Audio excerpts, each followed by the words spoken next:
yapraksın dalımda. Bin keder yüklüyüm, gülmedi yüzüm.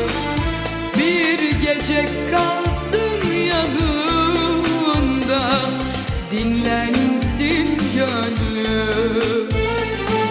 Bin keder yüklüyüm, gülmedi yüzüm. Bir gece kalsın yanımda, dinlensin gönlüm. Böyle dertliyim, hasret çekerim, yoktur huzurum, ağlar gezerim. Ben Tanrı misafirim,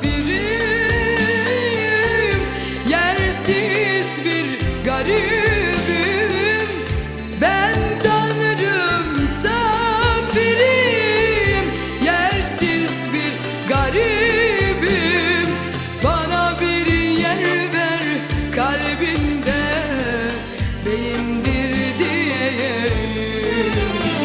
Garibim yer ver, garibim yer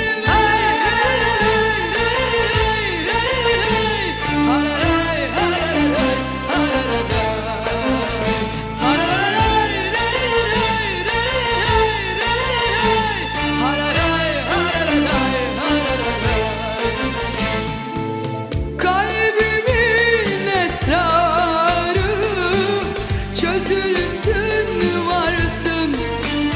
Böyle sevgi bu akşam felek kıskansın. Kalbimin esrarı